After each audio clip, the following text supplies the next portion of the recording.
अस्सलामुअलैकुम। अली ने उर्दन पहुंचने से पहले हिकमत अमली में कुछ तब्दीलियां की।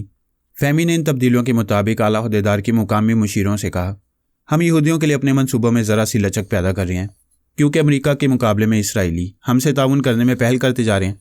आला अहदेदार के मुशीरों में मुकामी अफराद के अलावा अमरीकी और इसराइली मुशीर भी थे। फ़हमी की बात सुनकर अमरीकी मुशीर ने कहा, हम भी हर तरह से ताउन करने को तैयार हैं, हमें आजमा कर तो देखें।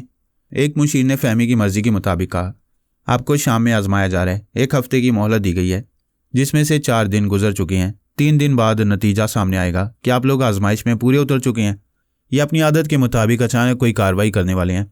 एक यहूदी मुशीर ने कहा, प्लीज़ हमारे लिए क्या हुक्म है। फ़हमी ने कहा, हमारा निसफ फैसला तुम्हारे हक़ में है और निसफ तुम्हारे खिलाफ। इस मुल्क के मुख्तलिफ शोबों में जो यहूदी माहिरीन और ताजिर हैं वो बदस्तूर यहाँ अपने फ़राइज़ अदा करेंगे। हम उन सबको इसराइल वापस भेजने का फ़ैसला बदल चुके हैं, लेकिन आला सतह पर यहाँ कोई यहूदी मुशीर या कोई दूसरा अहदेदार नहीं रहेगा। यहूदी मुशीर ने कहा, यह दूसरा फ़ैसला मायूस कौन है। इसके बावजूद हम उम्मीद करते हैं कि बाबा साहब के दायरे के असूलों के खिलाफ कोई कदम नहीं उठाएंगे तो हमें मज़ीद रियायतें मिलती रहेंगी। आला अहदेदार ने कहा, हम इस मुल्क के हाकिमों में से हैं, लेकिन यहाँ बाबा साहब के दायरे के अहकामात सादिर किए जा रहे हैं और हमसे मशवरा तक नहीं लिया जा रहा। क्या ये खिलाफ़ कानून नहीं है?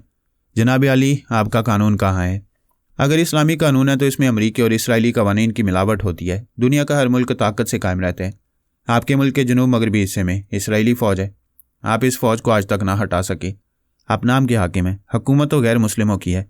अब हम मुसलमान आए हैं तो देखते जाएं कि आइंदा आप किस तरह सही मायनों में हाकिम कहलाएंगे। अमरीकी मुशीर ने कहा, महल के तमाम अहदेदार यहाँ से चले जाएंगे। आप यहूदियों की तरह हमारे माहिरीन और ताजिरों को यहाँ रहने दें। वो 3 दिनों के बाद हमारे मुतालबात पूरे करके यहाँ रह सकेंगे।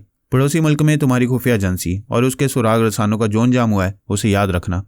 यहाँ तुम्हारा एक सुराग रसा भी हमसे छुप कर नहीं रह सकेगा। हमारे लिए बहुत हैरान कौन है कि बाबा साहब के इदारे से कोई मर्द क्यों नहीं बोल रहा है। क्या इसमें भी कोई हिकमत अमली है? हमारे इदारे के मर्द तुम्हारे अमरीका में मसरूफ़ हैं। भाई 3 दिन रह गए हैं। अपने अकाबरीन से कह दो हम गाफिल नहीं हैं। मैंने कल शाम तक तुम सबको यहाँ से जाने का हुक्म दिया था। अगर इस हुक्म पर अमल ना किया गया तो कल शाम के बाद यहाँ से गैर मुल्कियों की लाशें लाई जाएंगी। मैं जा रही हूँ। कल से मेरे मजाजी खुदा अली तैमूर आप हजरात को मुखातिब किया करेंगे। अमरीकी मुशीर ने फ़हमी को मुखातिब किया, लेकिन जवाब नहीं मिला। दूसरे मुशीर हजरात ने मशवरा दिया कि पहले अमरीकी बाशिंदों को यहाँ से भेज देना दानिशमंदी है। बाद में आप लोग बाबा साहब के दायरे से मुज़ाकरात करें या जवाबी कार्रवाई करें, यह आपके अकाबरीन की सवाबदीद पर है। उसी दिन रेडियो और टेलीविज़न के ज़रिए अमरीकी सफ़ीर ने अपने मुल्क के तमाम बाशिंदों के नाम पैगाम में लिखा, जो पड़ोसी मुल्क शाम में हो चुका है अब यहाँ भी हो रहा है। आप सबको कल शाम से पहले इस मुल्क को छोड़ देना है। अमरीकी हुकाम आपको यहाँ से ले जाने के इंतज़ामात कर रहे हैं। आज रात से आप हिजरत के लिए तैयार हैं। खुफिया एजेंसी के इंचार्ज ने सफ़ीर से पूछा कि हमें भी जाना चाहिए। सफ़ीर ने कहा, आप सब जासूस हैं, भेस बदल कर और कई तरीक़ों से छुप कर रहना जानती हैं। इसके बावजूद पड़ोसी मुल्क में हमारी खुफिया एजेंसी का कोई जासूस जिंदा नहीं रह सका। इसकी वजह यह है कि वो टेलीपैथी के ज़रिए आपके दिमाग में रहकर मेरे दिमाग में आ जाती हैं और मेरे ज़रिए दूसरे तमाम सुराग रसानों तक पहुँच जाती हैं। अब भी हमारी बातें कोई टेलीपैथी जाने वाला सुन रहा होगा। सफ़ीर ने कहा, बेहतर है आप किसी सुराग रसां से रब्ता न करें। यहाँ जिस सुराग रसां को रहना होगा वो अपनी चालबाजी से रहेगा, जिसे जाना होगा वो चला जाएगा। वैसे हर मुल्क में यही होता है, एक मुल्क का जासूस दूसरे में छुप कर ही जाता है और छुप कर ही रहता है। लिहाजा वहाँ से गैर मुल्की ख़ानदान हिजरत करने लगे, लेकिन वहाँ ऐसे जासूस भी थे जो अरबी ज़बान रवानी से बोलते थे और वहाँ के रस्म व रवाज के मुताबिक ज़िंदगी गुजार रहे थे। उन्हें शनाख्त करना बड़ी हद तक मुश्किल था, लेकिन टेलीपैथी बहुत सी नामुमकिन बातों को मुमकिन बना देती है। दूसरे दिन अली तैमूर वहाँ पहुँच गया। फ़हमी एक उम्र रसीदा यहूदी बेवा को एक मामूला बनाकर उसकी बहू बनकर उस बेवा के ज़रिए बात मोहल्ले पड़ोस में कह चुकी थी कि बेटा और बहू उसकी तन्हाई दूर करने के लिए इसराइल से आए हैं। खुफिया एजेंसी का इंचार्ज वहाँ से चला गया था। उसने एजेंसी के किसी सुराग रसां से न फ़ोन के ज़रिए रब्ता किया और न जाते वक्त उनसे मुलाकात की। उन सुराग रसानों को बड़ी राजदारी से दूसरे मुल्क की अमरीकन एजेंसी ने हदायत दी थी कि उन्हें वही मुसलमान की हैसियत से रहकर फ़हमी और अली को तलाश करना है और उन्हें इस तरह हलाक करना है कि उनकी लाशों तक फरहाद का ख़ानदान ना पहुँच सके। उन्होंने अपनी दानिस्त में बहुत मोहतात रहकर अपना फ़र्ज़ अदा किया था, लेकिन फ़हमी पहले ही वहाँ पहुँचकर गैर मुल्की अहम अफरादों के दिमागों में पहुँचती रही थी। खुफिया एजेंसी के इंचार्ज ने उस मुल्क को छोड़ने से पहले तमाम अहम रिकॉर्ड्स तल्फ कर दिए, लेकिन उसकी याददाश्त में जो कुछ था उसे नहीं मिटा सकता था। उसके ख्यालात से पता चल गया था कि उनके 11 जासूस बाकायदा मुसलमानों की तरह रवानी से अरबी बोलते हैं। वो क्या करते हैं, कहाँ रहते हैं, ये फ़हमी और अली ने मालूम कर लिया था। अली ने वहाँ पहुँचने के बाद आला अहदेदार और उसके मुशीरों को मुखातिब किया, जनाब अली, आपको और गैर मुल्की मुशीरों को यह शिकायत थी कि कल से मेरी शरीक हयात आप हजरात से क्यों मुखातिब हो रही है। बाबा साहब के इदारे से ताल्लुक़ रखने वाले मर्द कहाँ हैं? अब आप हजरात मर्द की आवाज़ सुन रहे हैं। मैं अली तैमूर बोल रहा हूँ। एक मुशीर ने कहा, आप देख रहे हैं कि इस महल से तमाम अमरीकी और यहूदी ओहदेदार जा चुके हैं। हमारे मुल्क में सिर्फ यहूदी रह गए हैं, लेकिन हम अंदेशों में गिरे हुए हैं। सुपर पावर और बड़े ममालिक से हमारे सफारती ताल्लुकात ख़त्म हो चुके हैं। अब वो किसी भी बहाने हमारे मुल्क पर हमले कर सकते हैं। अली ने कहा, हम रफ्ता रफ्ता तमाम ममालिक को यकीन दिला रहे हैं कि बाबा साहब का इदारा उनकी पुश्त पर है। दुश्मन हमले कर सकते हैं मगर हम उन्हें पसपा करेंगे, और दुश्मन हमारी ताकत को समझते हैं, इसलिए उन्होंने हमसे मुकाबला नहीं किया, आपको छोड़कर चले गए। जंग करने वाले ऐसी हिकमत अमली इख्तियार करते हैं, पहले पीछे हटकर यह धोखा देते हैं कि वो शिकस्त खा रहे हैं, लेकिन वो जीतने के लिए दूसरे हरबे आजमाते हैं। फिर सबसे ज़्यादा नुकसानदेह बात यह है कि हमारा मुल्क मैदान जंग बनेगा। उनके मिसाइलों और एटम बम वगैरह से हमारे लोग मारे जाएंगे। हमारा मुल्क खंडर बन जाएगा। गुलामी से निजात हासिल करके इज़्ज़त और वक़ार से हुकूमत करने के लिए थोड़ा बहुत नुकसान उठाना पड़ता है। किसी हादसे में खून बहे तो गटर में जाता है। मुल्क के लिए खून बहाया जाए तो पूरी कौम अपनी ताकत का लोहा मनवा कर सरबुलंदी से जिंदा और पाइंदा रहती है। हम खुदा को हाजिर और नाजिर जानकर कहते हैं कि दुश्मन अचानक हमला करे तो यहाँ सिर्फ चंद घंटों तक खून खराबा कर सकेगा। उसके बाद उसे इस मुल्क से तो क्या, खुद अपने मुल्क से भी भागना पड़ेगा। उसके लिए ज़मीन तंग हो जाएगी। शाम में भी मिस्टर फरहाद ने जानो माल की सलामती की ज़मानत ली है। यहाँ आप ज़मानत ले रहे हैं, हम देखेंगे कि आपकी ज़मानत में कितना इस्तेकाम है। ताली एक हाथ से नहीं बजती। दोनों हाथों से बचाने के लिए आपका दीनी और इखलाकी ताउन लाजमी है, लेकिन आप ताउन नहीं कर रहे हैं। आपने गैर मुल्कियों की भीड़ में अपने पूरे ख़ानदान को अमेरिका भेज दिया, क्योंकि वहाँ के बैंकों में आपका ख़जाना है। आपके दोनों मुल्कों के सफ़ीर भी वहाँ से वापस नहीं आए ताकि वहाँ रहकर आपकी मजलूमियत और हमारी जारियत की गवाही दे सकें, जबकि यह जारहियत नहीं है, इस्लाम दोस्ती है। लेकिन आप अपने दीन की नहीं, अपने ओहदे की सलामती चाहती हैं। बहरहाल अगले 3 दिनों में जो होगा देखा जाएगा। फ़हमी ने अली के पास आकर कहा, नसीहतें करने से कोई अपना ताजो तख्त नहीं छोड़ता। हम ये जानते हुए भी पहली और आखिरी बार कोशिश कर रहे हैं ताकि इस्लामी ममालिक मुत्तहिद हो जाएं, तो फिर ये अल्लाह की मर्ज़ी होगी कि वो ठोकर खाने वालों को ठोकरों में ही रहने देगा। अली ने कहा, हाँ मैं गूंगों और बहरों के सामने बोल रहा हूँ। आओ चलें, आप इन दुश्मनों से निमट लें जो खुफिया एजेंसी के जासूस हैं और हमें तलाश कर रहे हैं। फ़हमी ने कहा, इन्होंने अंदरूनी मुल्क आने वाली तमाम फ़्लाइट्स के मुसाफिरों के नाम और पते चेक किए हैं। एयरपोर्ट के कंप्यूटर से पता चला है कि पहले यहाँ एक तनहा खातून इसराइल से आई। दूसरे दिन दोपहर की फ़्लाइट से एक मर्द, यानी तुम भी इसराइली पासपोर्ट पर आए हो। अली ने कहा, फिर तो इन्हें यह भी पता चला होगा कि हम यहाँ एक उम्र रसीदा खातून के बहू और बेटे बने हुए हैं। हाँ, उस खातून के घर के अतराफ़ वो मुख्तलिफ अपार्टमेंट्स और होटलों में हैं। उनकी तादाद 7 है, बाकी 4 जासूस आराम कर रहे हैं। अली ने इदारे के 5 टेलीपैथी जानने वालों को बुलाया। फिर फ़हमी ने उन 7 जासूसों के दिमागों पर कब्जा जमा कर उन्हें महकमा खारजा के दफ्तर पहुंचाया। उनमें से एक जासूस ने अफसरान से कहा, हम 7 अमरीकी खुफिया एजेंसी के जासूस हैं। हमें भी ये मुल्क छोड़कर जाना चाहिए था, लेकिन हम यहाँ छुप कर रह गए हैं। हमारे अलावा 4 जासूस हैं, उनका अंजाम भी हमसे मुख्तलिफ नहीं होगा। उनसे पूछा गया, तुम यहाँ क्यों रह गए हो, अब यहाँ क्यों आए हो? आप अमेरिका के अकाबरीन से अभी रब्ता करें और उन्हें बताएं कि हम अली और फ़हमी को कत्ल करना चाहते थे। अब हमें इस साजिश की सज़ा मिल रही है। वह सिलसिले में रब्ता नहीं करना चाहते थे। अली ने उन्हें मजबूर किया। उसने रब्ता करने के बाद कहा, यहाँ आपके 11 जासूस अरबी मुसलमान बनकर छुपे हुए थे। फ़हमी और अली को हलाक करना चाहते थे। उनमें से 7 यहाँ हमारे दफ्तर में आए हैं। क्या आप उन्हें मौत से बचा सकते हैं? ये 7 टेलीपैथी के ज़रिए असर हैं। दूसरी तरफ से कहा गया, हमने इनसे नहीं कहा था कि वो वहाँ छुप कर रहें और उन टेलीपैथी जानने वालों को हलाक कर दें, लेकिन टेलीपैथी जानने वालों को हुक्म है कि आप वफादार से बराह रास्त रब्ता करके ये एतराफ़ करें कि इस मुल्क में हलाक होने वाले 11 अफराद इस मुल्क के बाशिंदे नहीं बल्कि आपके जासूस थे। हम ख्वामखा क्यों एतराफ़ करें? बात सच है तो सच कहना होगा, वरना ये टेलीपैथी जानने वाले आपके दिमाग में भी पहुंचे हुए हैं। आप अपना अंजाम सोच लें। अमरीकी अकाबरीन में से एक ने वफादार से रब्ता करके एतराफ़ किया कि उनके 11 जासूस फ़हमी और अली को हलाक करने के लिए वहाँ छुपे हुए थे। अब वो हलाक किए जाएंगे तो आप ऐसी वारदात को दहशतगर्दी ना समझें। आप अभी फ़ौरन अपने महकमा खारजा से फ़ोन पर रब्ता करें। वफ़ादार ने रब्ता किया तो वहाँ से कहा गया, वफ़ादार मोहतरम, आप ही का इंतज़ार था, अब आप आवाज़ें सुने। बात ख़त्म होते ही 7 बार फायरिंग की आवाज़ सुनाई दी। वफ़ादार मोहतरम, इन 7 जासूसों ने एक दूसरे को गोलियां मार दी, वो मर चुके हैं। अब आप रसीवर रख दें। अभी 4 बाकी हैं, वो भी अपने बुरे अंजाम को पहुँचेंगे। वहाँ के महकमे खारजा का तमाम अमला गुमसुम खड़ा 7 लाशों को देख रहा था। जब उन्हें लेने के लिए अमेरिका का एक खास त्यारा आया तो उन लाशों की तादाद 11 हो चुकी थी। वैसे तो कोसोवो के मुसलमानों पर मुजालिम ढाए जाने पर, उन्हें बेघर और बेवतन करने पर कई ममालिक एहतजाज कर रहे थे। इन जालिमों को नेटो भी जवाबी कार्रवाइयों की धमकियां दे रहा था। अक़वाम मुत्तहिदा और सलामती कौंसिल के अरकान भी कानूनी काररवाई करने वाले थे, लेकिन हम जानते थे कि इन मुसलमानों के ज़ख्मों पर मरहम लगाया जाएगा। उनके ज़ख्म मुंदमिल होने तक दूसरे किसी इस्लामी मुल्क के मुसलमानों का कत्लेआम किया जाएगा, जैसा कि अलजायर में होता आ रहा है। मुसलमानों के बच्चे बच्चे को ज़िबा किया जा रहा है।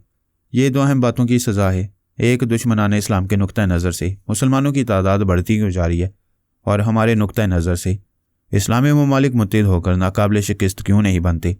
हम इन दो बातों की बुनियाद पर मैदान अमल में आए थे। हमारी पहली पुरअमन कोशिश यही थी कि किसी तरह के खून खराबे के बगैर तमाम इस्लामी ममालिक तमाम एटमी ताकतों से बेखौफ होकर मुत्तहिद हो जाएं। आइंदा 3 दिन में मालूम होने वाला था कि हमारी इब्तदाई कोशिशों का नतीजा क्या निकलने वाला है। ये मालूम हो चुका था कि हम तमाम टेलीपैथी जानने वालों से छुपकर इस बार सिर्फ योगा जानने वाले अहम अफसरान की मीटिंग हो रही है और हमें मुंह तोड़ जवाब देने के लिए कोई ज़बरदस्त मंसूबा बनाया जा रहा है। हमें यकीन था कि इस मंसूबे में इसराइल ज़रूर शरीक होगा। उसने बज़ाहिर हमारा एतमाद हासिल करने के लिए सबसे पहले पड़ोसी मुल्कों से अपने यहूदियों को वापस बुला लिया था, लेकिन ये कोई छुपी हुई बात नहीं थी कि वो हमेशा दोगली चालें चलता था। कुछ अर्सा पहले अल्पा हमारे ज़ेर असर आ गई थी। उसने कभी किसी टेलीपैथी जानने वाले दुश्मन को गुलाम नहीं बनाया। कई बार अल्पा को भी गिरफ्त में लेकर आज़ाद छोड़ दिया गया, लेकिन इस बार उसे आज़ादी देने से पहले अपनी मामूला और फरमा बरदार बना लिया था, और वो नहीं जानती थी कि उसकी लाइल्मी में हम उसके दिमाग में जाकर चोर ख्यालात पढ़ लेते हैं। इसराइली आर्मी इंटेलिजेंस का डायरेक्टर जनरल ब्रेन आदम हमेशा अल्पा को छोटी बहन की तरह चाहता था। इस बार उसने अल्पा में कुछ ऐसी तब्दीलियां देखीं जो एक चालबाज यहूदी में नहीं होना चाहिए। मसलन उसने अमरीकी हिकमत अमली के खिलाफ हमारी हमायत में अपने यहूदियों को वापस बुलाया था। अगरचे बाद में अमरीका ने भी यही किया था, लेकिन उसने हमारे मुकाबले में अमरीका को सानवी हैसियत दी थी। ब्रेन आदम ने राजदारी से एक हिप्नोटिज्म के माहिर को बुलाकर एल्पा पर यह अमल कराया। एल्पा अपने बिग ब्रदर यानी ब्रेन आदम की किसी बात से इनकार नहीं करती थी। तनवीम अमल के नतीजे में पहले इतना ही मालूम हुआ कि वह फरहाद अली तैमूर की शख्सियत से मुतासिर है। आमिल ने इस तासुर को ख़त्म किया और उसके ज़हन में एक नए लबो लहजे को नक्श किया ताकि हम में से कोई उसकी लालमी में उसके दिमाग के अंदर ना आ सके। एल्पा ने तनवीमी अमल से बेदार होने के बाद ब्रेन आदम को देखा। बिग ब्रदर, मैं एक नई ताजगी महसूस कर रही हूँ। जहन हल्का फुल्का सा हो गया है। तुम लाशऊरी तौर पर फरहाद वगैरह के दिमाग में आमद से दबाव महसूस करती थी, लेकिन इस दबाव को समझने से कासिर रहती थी। अब उनमें से कोई तुम्हारे दिमाग में आएगा और तुम सांस रोक लोगी तो ये साबित हो जाएगा कि उन्होंने अब तक तुम्हें अपनी मामूला और ताबे बना रखा था।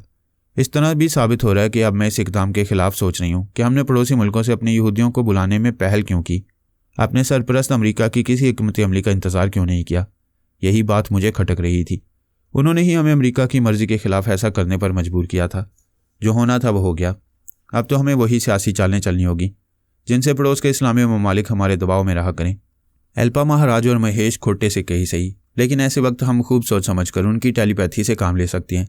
ओ गॉड, मैंने उन्हें अपना ताबे बनाया था। उन दोनों के दिमागों में जो लबा लहजा नक्श किया था उसे फरहाद या उसके दूसरे ख्याल ख्वानी करने वालों ने ज़रूर सुना होगा, क्योंकि उस वक्त खुद में उनकी मामूला थी। फिर तो देर ना करो, फ़ौरन उन बाप बेटे के दिमागों में जाओ, उन्हें टेलीपैथी के ज़रिए सुलाकर एक नई आवाज़ और लबो लहजा नक्श कर दो। बाबा साहब के इदारे में टेलीपैथी जानने वालों की फ़ौज है। फरहाद वगैरह महाराज और महेश की तरफ तवज्जो नहीं देंगे। एल्पा ख्याल ख्वानी करती हुई बाप बेटे की तरफ चली गई। ब्रेन आदम ने अमरीकी अकाबरीन से रब्ता किया। फ़ौज के काल अफसर ने कहा, आपने बड़ी जल्दी फरहाद के सामने घुटने टेक दिए, हम पर भरोसा नहीं किया। अब कौन सी ज़रूरत ले आई है। ब्रेन आदम ने कहा, आप यकीन करें या ना करें, आज हम पर इंकशाफ हुआ है कि पिछले दिनों लॉरेंस डी सूजा उर्फ हाइड एंड सीक ने एल्पा को हिप्नोटाइज़ किया था और उसे अगवा करके ले गया था। बाद में फरहाद ने एल्पा को यहाँ पहुँचाया था। हमें शुबा था कि फरहाद ने भी एल्पा को अपनी मामूला बनाया होगा। आज ये शुबा यकीन में बदल गया है। यही वजह है कि एल्पा ने फरहाद के ज़ेर असर रहकर आपकी पॉलिसियों के खिलाफ अपने यहूदियों को यहाँ वापस बुला लिया था। आल अफसर ने कहा, हम यकीन कर सकते हैं कि फरहाद ने एल्पा को मामूला बना लिया होगा, लेकिन आप लोगों ने पड़ोसी मुल्कों से पसपा होकर हमारी तौहीन की है। हमने जानबूझकर ऐसा नहीं किया। हम अभी ये नहीं जानते कि आप कैसी ज़बरदस्त कार्रवाई करने वाले हैं, लेकिन आपकी हमायत करने आ गए हैं। और आप हमें अपना हमायती समझें या ना समझें, हमारे लिए कोई फ़र्क नहीं पड़ेगा। हम अपने मुल्क का दिफा करना भी जानते हैं और पड़ोस के इस्लामी मुल्कों से भी हमें निमटना आता है। हमने ही आपको इतनी ज़बरदस्त एटमी क़ुव्वत बनाया है। आप तमाम इस्लामी ममालिक के लिए हवा बन गए हैं और हमारे जैसे छोटे मुल्क ने हवा बनकर आपको सुपर पावर बनाया है। अगर आपको ये खुशफहमी है कि हम आपके सामने झुकने आए हैं तो ये खुशफहमी दिमाग से निकाल दें। कभी ज़रूरत हो तो हमारे पास आएँ। ये ख्याल दिल से निकाल दें कि हम लाइल्मी में होने वाली गलती की मुआफ़ी मांगने आए हैं। एक हाकिम ने कहा, फ़ोन बंद ना करें, गलतियाँ सबसे होती हैं और आपने जानबूझकर ऐसा नहीं किया है। हमारे ताल्लुकात हमेशा की तरह दोस्ताना रहेंगे। हम सबको बाबा साहब के इदारे के खिलाफ मुत्तहिद रहना चाहिए।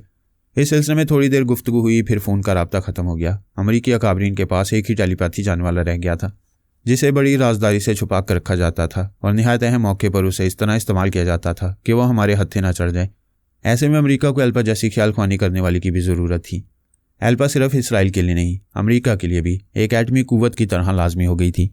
इस दुनिया में इंसान अपना खेल खेलता है, तकदीर अपना तमाशा दिखाती रहती है। भारत में नीलिमा का अपना खेल था।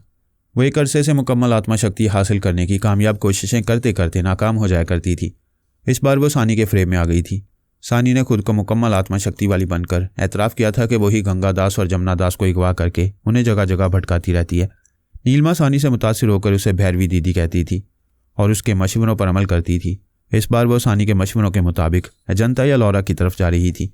सानी ने कहा था कि वह अजंता लौरा के करीब एक जंगल में तपस्या करके मुकम्मल आत्मशक्ति हासिल करेगी और जमुना पोरस उसका मामूल और फर्मा बरदार बनकर उसकी खिदमत करता रहेगा। नीलिमा एक बस में बैठी अजंता की तरफ जा रही थी। उसे भैरवी दीदी सानी पर पूरा भरोसा था कि इस बार वो उसकी मदद से मुकम्मल आत्मशक्ति हासिल कर लेगी और जो जमुना दास की हिफाजत और खिदमत के लिए अजंता पहुंचने वाला है वो उसे हमेशा अपना मामूल और ताबे बनाकर रख सकेगी। ऐसा सोचते वक्त उसे महाराज और महेश याद आए। अगरचे वो दोनों अकल से पैदल थे, लेकिन उन्हें कहीं छुपाकर उनकी टेलीपैथी से काम लिया जा सकता था। वो जानती थी कि अल्पा ने भी यही सोचकर उन दोनों को अपना मामूल बनाकर कहीं छुपा दिया है और एक नए लबो लहजे के जरिए उनके दिमागों को लॉक कर दिया है। नीलिमा उनके अंदर नहीं जा सकती थी। फिर ख्याल आया वो बाप बेटे कितने ही टेलीपैथी जानने वालों की गिरफ्त में आकर उनके मामूल और ताबेदार बनते रहते हैं। हो सकता है इस बार भी किसी ने उन्हें अल्पा की गिरफ्त से छीन लेने की कोशिश की हो, लिहाजा क्यों ना उन बाप बेटे की खबर ली जाए। ये सोचकर उसने ख्याल ख्वानी की परवाज़ की। महाराज के दिमाग में पहुंचना चाह तो खिलाफ तवक्को आसानी से पहुंच गई। इसकी वजह यह थी कि उस वक्त अल्पा उसके दिमाग पर तन्वी में अमल कर रही थी और एक नई आवाज़ और लबो लहजे के जरिए उसके दिमाग को लॉक कर रही थी। चूंकि अल्पा वहां पहले से मौजूद थी, लिहाजा नीलिमा को किसी रुकावट के बगैर महाराज के अंदर जगह मिल गई। अल्पा तन्वी में अमल के इख्तिताम पर उसके दिमाग को लॉक कर रही थी। फिर उसे तन्वी में नींद सोने का हुक्म देकर चली गई। नीलिमा ने थोड़ी देर इंतजार किया, फिर अल्पा के नए लबो लहजे में कहा, महाराज अभी तुम नहीं सो रहे हो? वह मामूल की तरह बोला, मैं अभी नहीं सो रहा हूँ। वो बोली, अभी मैंने जो लबो लहजा याद कराया था उसे भूल जाओ। वो बोला, मैं आपके अभी बताए हुए लबो लहजे को भूल रहा हूँ। इसके बाद उसने एक नई आवाज़ और नया लबो लहजा उसके दिमाग में नक्श किया। फिर हुक्म दिया कि वो 1 घंटे तक तन्वी में नींद सोता रहे। वह महाराज से निमट कर महेश के दिमाग में आई। वहाँ अल्पा उसके दिमाग से भी पहले लबो लहजे को मिटाकर नई आवाज़ और नए लबो लहजे के जरिए उसके दिमाग को लॉक कर रही थी। जब वो तन्वीमी अमल मुकम्मल करके उसे तन्वीमी नींद सोने का हुक्म देकर चली गई तो नीलिमा ने महेश के साथ भी वही अमल किया जो उसके बाप के साथ कर चुकी थी। वह जनता जाने के लिए जिस बस में सफ़र कर रही थी वो बहुत आरामदेह थी। नीलिमा सीट की पुश्ते से टेक लगाए आंखें बंद किए हुए थी। आसपास बैठे हुए मुसाफिर समझ रहे थे कि वो सो रही है।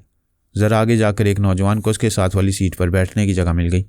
वो बड़ी देर से उसे मोहब्बत भरी नज़रों से देख रहा था। उसके पास बैठने का मौका मिला तो उसने कान के करीब मुँह ले जाकर कहा, मिस आप कब तक सोती रहेंगी? उसने चौंक कर आंखें खोल दी। उसे गुस्सा आया, लेकिन एक खूबरू जवान को देखकर वो एकदम से नरम पड़ गई। अगरचे वो पूनम के हुस्न शबाब को सलामत रखने के लिए किसी भी शिकारी मर्द की तन्हाई में नहीं जाती थी। उसने शिवाजी जैसे बॉडी बिल्डर को भी खास नहीं डाली थी, लेकिन इस नौजवान में अजीब सी कशिश थी। अच्छा कद्यावर और सेहतमंद था। वो बोला, मैं यहाँ खड़ा हुआ था, जगह मिली तो बैठ गया। मैंने कोशिश की कि यूँ आपको ना देखूं, मगर दिल बार बार आप ही को देखता रहे। आप कहाँ जा रही हैं? वो बोली, मुझे भूख भी लगी और नींद भी आ रही है। रात को बिल्कुल सो ना सकी। अभी 1 घंटे के अंदर जय गणेशम टाउन आएगा, वहाँ अच्छा खाना मिलता है। ऐसा करो, मुझे थोड़ी देर सोने दो। जब वो टाउन आएगा तो मुझे जगा देना। अच्छी बात है, आराम करो। वहाँ खाते समय बातें होंगी। नीलिमा आंखें बंद करके उस नौजवान के ख्यालात पढ़ने लगी। पता चला वो एक बेहद ज़हीन नौजवान है। बचपन में वालिदैन के साथ लंदन में रहता था। उसने जूनियर कैम्ब्रिज के बाद स्कॉटलैंड यार्ड में दाखिला लिया। वहाँ ट्रेनिंग के दौरान में हमेशा अव्वल आता रहा। वहाँ के ट्रेनर कहते थे कि तेजपाल छठी हिस्स रखता है, किसी आने वाले खतरे की बू पहले से सूंघ लेता है। ये कुदरत का अतिया है जो बहुत कम लोगों को नसीब होता है। उस वक्त भी तेजपाल महसूस कर रहा था कि जिस हसीना के पास बैठा हुआ है उस पर कोई मुसीबत आने वाली है। पता नहीं ये क्यों तन्हा है। इसके हालात जानने के बाद मालूम किया जा सकता है कि आइंदा किस मुसीबत से दो चार होने वाली है। उसके ख्यालात पढ़कर नीलिमा की दिलचस्पी बढ़ गई। ये मालूम हुआ कि वो सोच की लहरों को महसूस नहीं करता है, लेकिन दिमाग फौलादी है। एक बार लंदन में किसी ने ख्याल ख्वानी के ज़रिए से मुखातिब किया था, उससे कुछ बातें की थी। फिर उसे ख्याल ख्वानी के ज़रिए सुलाने की कोशिश की तो उसने पूछा, भाई साहब, ये आप मुझे बिस्तर पर लेटने पर माल क्यों कर रहे हैं? उस नामालूम टेलीपैथी जानने वाले ने कहा, मैं तुम्हें आराम से सुलाना चाहता हूँ, सुबह फ्रेश होकर उठोगे। तेजपाल ने कहा, मैं टेलीपैथी नहीं जानता, लेकिन इस इल्म के हथकंडे जानता हूँ। तुम्हारी मालूमात के लिए बता दूँ कि मैं सोच की लहरों को महसूस नहीं करता, लेकिन मेरी अपनी सोच के अलावा कोई ख्याल गालिब आना चाहे तो मेरी छठीस मुझे होशियार कर देती है। बेहतर है तुम चले जाओ, मुझसे कुछ हासिल नहीं कर सकोगे। उस टेलीपैथी जानने वाले ने तेजपाल के दिमाग में जलजला पैदा किया, लेकिन उसे महसूस हुआ कि जलजला पैदा करने वाली तेज तरीन लहरें किसी फौलादी दिमाग से टकराकर वापस आ गई हैं। तेजपाल ने कहा, भाई साहब क्यों अपना और मेरा वक्त बर्बाद कर रहे हो, प्लीज़ जाओ। उस दिन के बाद फिर वो टेलीपैथी जानने वाला उसके पास नहीं आया। तेजपाल के हवास खमसा यानी देखने, सुनने, सूंघने, चखने और छूने के 5 हवास गैर मामूली थे। कोई उसे हिसाबी कमजोरी की दवा खिलाना या पिलाना चाहता तो उसे चखते ही खतरे का एहसास हो जाता था। वो गहरी नींद में किसी भी चीज़ को छूकर बता सकता था कि वो चीज़ ज़रा रसा है या अपने काम आ सकती है। कोई लाख भेस बदल कर आता तब भी वो उसके जिस्म की मखसूस बू से पहचान सकता था कि वो इस बहरूपिये से कब और कहाँ मिला था। वो हल्की से हल्की आवाज़ सुनकर बता सकता था कि आसपास कहीं कोई कीड़ा रेंग रहा है, कोई जानवर या इंसान दबे पांव एक जगह से दूसरी जगह जा रहे। तारीकी में वो हद्दे नज़र तक किसी को हरकत करते देख लेता था। अगरचे वो पराई सोच की लहरों को महसूस नहीं करता था, लेकिन ऐसे वक्त वो अपने दिमाग में एक बोझ सा महसूस करता था। नीलमा उसके ख्यालात पड़ रही थी और वो महसूस कर रहा था कि छठी हिस्स बेचैन कर रही है, लेकिन वो समझ नहीं पा रहा था। उसमें इतनी खुद एतमादी और दलेरी थी कि अभी इस बेचैनी को नज़रअंदाज कर रहा था और सोच रहा था आइंदा जो होगा देखा जाएगा। नीलमा उसकी गैर मामूली सलाहियतों से मुतासिर होकर सोच रही थी, ये तेजपाल खतरनाक भी है और उसके बहुत काम आ सकते हैं। यही क्या कम था कि वो पहले से सोच रहा था कि इस तन्हा हसीना पर कोई मुसीबत आने वाली है, जबकि वो खुद नहीं समझ रही थी कि मुसीबत कहाँ से आएगी और कैसे आएगी, जबकि भैरवी दीदी उसकी हिफाजत करती आ रही है। बस की रफ्तार किसी खराबी की वजह से सुस्त हो गई थी। जय गणेशम टाउन पहुंचने में देर हो रही थी। 1 घंटा गुजरने के बाद वो बाप बेटे तन्वीमी नींद से बेदार हो गई। नीलमा ने नए लबो लहजे के जरिए उन्हें मुखातिब किया वो अपनी मौजूदा रिहाइशगाह से फरार हो जाएं और अजंता की तरफ सफ़र करें। इस तरह उन्हें कोई ट्रैप नहीं कर सकेगा। उन्हें हुक्म देने के बाद उसने सोचा इस जवान तेजपाल को किसी तरह अपना मामूल और महकूम बनाना चाहिए, लेकिन वो बड़ी गैर मामूली सलाहियतों का मालिक था। अब से पहले भी कोई टेलीपैथी जानने वाला उसे सुलाने और उस पर तनवीमी अमल करने में नाकाम रहा था। वो ऐसा था कि उससे दोस्ती की जा सकती थी, लेकिन उसे अपना मामूल और महकूम नहीं बनाया जा सकता था। ऐसे वक्त एल्पा ने उसे मुखातिब किया, हेलो नीलमा, हमारे दरमियान ये तय पाया था कि हम दूर ही दूर से एक दूसरे के काम आ सकते हैं। आज हम पर बुरा वक्त आया है और मुझे तुम्हारी टेलीपैथी की सख्त ज़रूरत है। नीलमा ने पूछा, तुम पर ऐसी क्या मुसीबत आ गई है? एल्पा उसे बताने लगी कि बाबा साहब के इदारे वालों ने इसराइल के तमाम पड़ोसी इस्लामी ममालिक से यहूदियों और अमरीकी बाशिंदों को निकाल दिया है। अगर 3 दिन के अंदर कोसोवो के तमाम बेघर और बेवतन किए जाने वाले मुसलमानों को आबाद ना किया गया तो अमरीका और इसराइल का एक भी बाशिंदा किसी इस्लामी मुल्क में नहीं रह पाएगा। उसने ये भी बताया कि बाबा साहब के दायरे में टेलीपैथी जानने वालों की तादाद इतनी ज़्यादा हो चुकी है जितनी तादाद में उन बड़े ममालिक के पास एटम बॉम्ब भी नहीं होंगे। नीलमा ने अनजान बनकर पूछा, तुम्हारे पास भी ख्याल ख्वानी करने वाले बाप बेटे की तादाद बढ़ गई है, क्या उनसे कुछ काम नहीं ले सकती? वो बोली, ये फरहाद बहुत चालाक है, वो उन बाप बेटे को छीन कर ले गया। ऐसे वक्त हम दोनों ने कुछ ना किया तो मुसलमानों के हौसले और ताकत बढ़ती जाएगी। नीलमा ने कहा, मैं 1 आध घंटे बाद तुमसे रब्ता करूंगी, तुम भी सोचो मैं भी सोचूंगी बाबा साहब के दायरे के खिलाफ कैसी कार्रवाई की जा सकती है।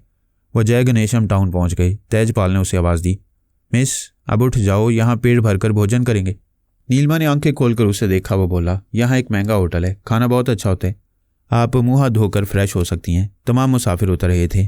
वो भी बस से उतरकर एक होटल में आए, फिर दोनों मुँह हाथ धोकर एक मेज़ के अतराफ बैठ गए। वेटर को खाने का ऑर्डर देकर नीलमा से बोला, मेरा नाम तेजपाल है, यूरोप में रहता था, माँ बाप का देहांत होने के बाद अकेला रह गया हूँ, 2 साल के बाद भारत आया हूँ। दिल्ली के करीब मेरी ज़मीन और जायदाद है, लंदन और पेरिस के बैंकों में काफ़ी दौलत है, इसलिए सोचा पहले दुनिया घूम लूँ फिर घर बसाऊँगा। वो बोली, मेरा नाम पूनम है, मैं भी तुम्हारी तरह दुनिया में अकेली हूँ। इसके बाद सोच रही हूँ अपने बारे में झूठ बोलूँ या सच कह दूँ। सच कहने से डरती हो? हाँ, सच जहरीला होता है, जहरीला ना हो तो नापसंदीदा होते हैं। तुम मुझसे मुतासिर होकर मिल रहे हो, सच जानने के बाद हो सकता है कि मुझसे नफरत करने लगो। सच जानने के बाद मैं और ज़्यादा तुम्हारी इज्जत करूँगा। मैं टेलीपैथी जानती हूँ और तुम्हारे ख्यालात पढ़कर इस कदर मुतासिर हुई हूँ कि ज़िंदगी में पहली बार सच बोलने वाली हूँ। मैं बस में तुम्हारे पास बैठने के बाद अपने ख्यालात में बेचैनी सी महसूस कर रहा था। अब मालूम हुआ कि तुम मेरे ख्यालात पढ़ रही थी और क्या सच बोलने वाली हो। मैं कभी आत्मा शक्ति जानती थी, एक जिस्म को छोड़कर किसी दूसरे जिस्म में समा जाती थी। ऐसा मजबूर होकर करती थी। दुश्मन मुझे मार डालना चाहते थे, लेकिन अब और ज़्यादा मुसीबत में फंस गई हूँ। कैसी मुसीबत? बार बार जिस्म बदलने से मेरी आत्मा शक्ति कमज़ोर पड़ गई है। अब ये आखिरी जिस्म रह गया है। इस जिस्म से मेरी आत्मा निकलेगी तो मैं किसी और जिस्म में नहीं समा सकूंगी। ये बात दुश्मनों को मालूम है। वो मुझे मौका नहीं दे रहे हैं कि मैं किसी वीरान और पुरसुकून जगह रहकर तपस्या करती रहूं और अपनी खोई हुई आत्मा शक्ति पूरी तरह हासिल कर लूं। वेटर खाने की डिशें लाकर रखने लगा। जब वो चला गया तो तेजपाल ने कहा, तुमने बार बार जिस्म बदलने के लिए कई जिस्मों को हलाक किया। मैं इस दुनिया में रहने के लिए ऐसा करने पर मजबूर थी, वरना दुश्मन मुझे हलाक कर डालते। कौन है तुम्हारे दुश्मन? इस दुनिया में जितने टेलीपैथी जानने वाले हैं सभी मेरे दुश्मन हैं, उनमें मुसलमान ज़्यादा हैं। तुमने फरहाद अली तैमूर का नाम सुना होगा। सुना है, उसका और उसके फैमिली मेम्बर्स का रिकॉर्ड भी पढ़ा है। उनकी तस्वीरें और वीडियो फिल्मों में उन्हें मुतहरिक भी देखा है। वो सब बाबा साहब के दायरे से ताल्लुक़ रखते हैं। तुमने उनसे क्यों दुश्मनी मोल ली? वो तो अपने हर मुखालिफ को कब्र में पहुंचा कर ही दम लेते हैं। मैंने जानबूझकर उनसे दुश्मनी नहीं की। यहाँ भारत में एक टेलीपैथी जानने वाला बहुत ही अय्यार मक्कार जवान पोरस था, उससे दुश्मनी हो गई थी। बाद में पता चला वो हिंदू नहीं है बल्कि पैदाइश के वक्त से अगवा किया हुआ फरहाद अली तैमूर का बेटा है। इस तरह उस फैमिली के तमाम टेलीपैथी जानने वाले मेरे दुश्मन हो गए हैं। तुम उनसे छुपती फिर रही हो, उनसे भी और पुलिस और जासूसों से भी, क्योंकि इस मौजूदा जिस्म को हासिल करने के लिए मैंने नासरा नामी एक लड़की के जिस्म को छोड़ दिया था। वो मर गई। पोरस उससे बहुत मोहब्बत करता था। वो अपने हमशक्ल भाई पारस के साथ यहाँ मुझे तलाश करने आया है। मुंबई में उन्होंने मुझे पकड़ लिया था। मैं बड़ी मुश्किल से जान बचा कर आई हूँ। आप कहाँ छुपने जा रही हो? एक मुकम्मल आत्मा शक्ति जानने वाली भैरवी दीदी ने मुझसे रब्ता किया है और मुझे यकीन दिलाया है कि मैं अजंता के करीब जंगल में जाऊँ। वो मेरी हिफाजत के लिए जमुना दास को भेजेगी। ये जमुना दास कौन है? ये गंगा दास का हमशक्ल भाई है। भैरवी दीदी गंगा दास पर आशिक है।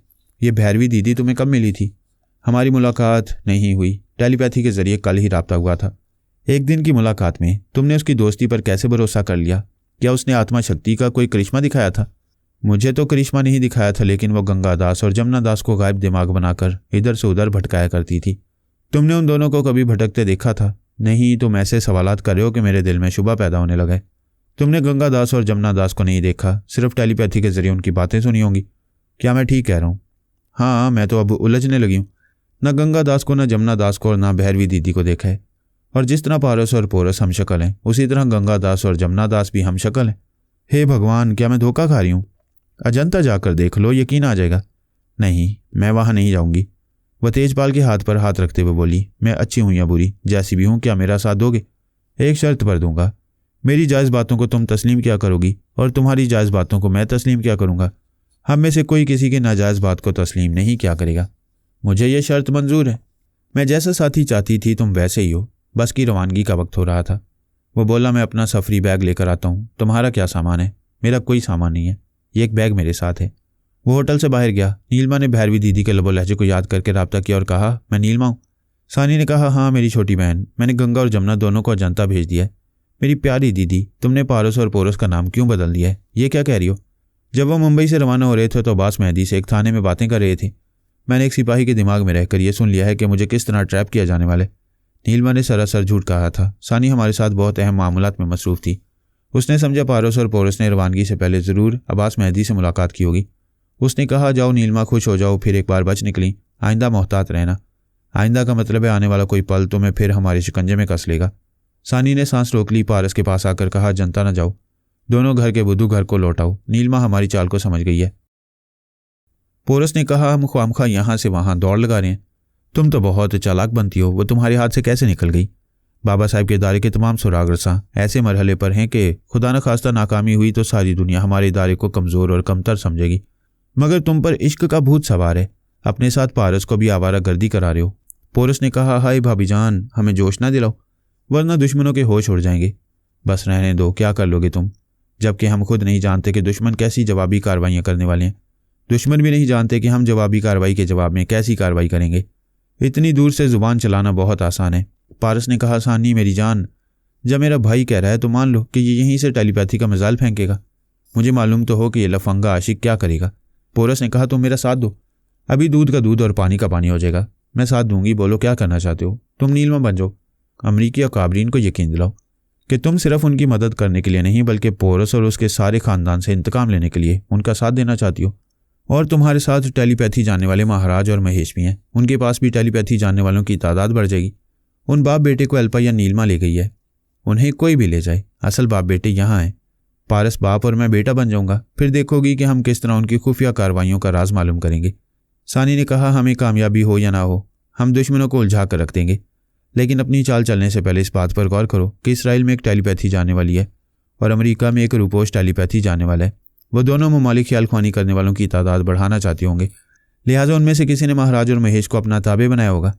पारस ने कहा, अमेरिका में जो मुंह छुपा कर ख्याल ख्वानी करने वाला है वो कभी अल्पा से नीलमा से या हमसे टकरा कर उन बाप बेटे को मामूल और ताबे बनाने की जरूरत नहीं करेगा। पोरस ने कहा, वो बाप बेटे अल्पा या नीलमा के कब्जे में है। पारस और पोरस एक किराए की कार में अजंता जाना चाहते थे। सानी की रिपोर्ट सुनकर सड़क के किनारे वाली एक दुकान के पास रुक गए और ठंडी बोतल पी रहे थे। सानी ने अल्पा से रब्ता करके कहा, हेलो अल्पा, मैं सानी बोल रही हूँ। अल्पा ने सांस रोक ली। सानी ने उसे दोबारा मुखातिब करके पूछा, तुमने मेरा नाम सुनकर भी सांस रोक ली थी, क्या किसी और मामले में मसरूफ़ हो? अल्पा ने कहा, तुम बहुत खुश हो कि मैं फरहाद अली तैमूर की मामूला और ताबे बनकर अमेरिका के खिलाफ तुम्हारी हमायत कर रही हूँ। कौन कहते हैं कि तुम हमारी मामूला और ताबे हो? अनजान न बनो, भेद खुल गया। अब हमारा मुल्क तुम्हारा नहीं, अमेरिका का हमायती है। तुम टेलीपैथी जानने वाले बाप बेटे पर कब्जा जमा कर समझ रही हो कि तुम्हारी कुव्वत में इजाफा हो गया है। अच्छा, तो उन बाप बेटे को मेरे कब्जे में कह रही हो? मक्कारी की हद होती है। यूं अनजान बनकर क्या मालूम करना चाहती हो? बेहतर है यहाँ से चली जाओ, पता नहीं कैसी चाल चलने आई हो। अल्पा ने सांस रोक ली। सानी दिमागी तौर पर हाजिर होकर सोचने लगी, फिर पारस के पास आकर बोली, ये मालूम कर चुकी हूँ कि वो बाप बेटे अल्पा के कब्जे में नहीं है। नीलमा ने ही उन्हें ट्रैप किया है। दूसरी तरफ नीलमा और तेजपाल एक टैक्सी में बैठकर अजंता इसलिए जा रहे थे कि वहाँ से डोमेस्टिक फ़्लाइट के ज़रिए हैदराबाद और फिर दूसरी फ़्लाइट से दिल्ली जाएंगे। नीलमा ने उन बाप बेटे को हुक्म दिया था कि वह मुंबई से दिल्ली जाएं। वो मामूल थे ये नहीं पूछ सकते थे कि दिल्ली क्यों जाएं और वहाँ पहुँचकर कहाँ रहें। नीलमा टैक्सी ड्राइवर की मौजूदगी के बायस ख्याल ख्वानी के ज़रिए तेजपाल को अपने बाकी हालात बता रही थी। तेजपाल ने कहा, तुमने मेरे जायज़ मशवरों पर अमल करने का वादा किया है।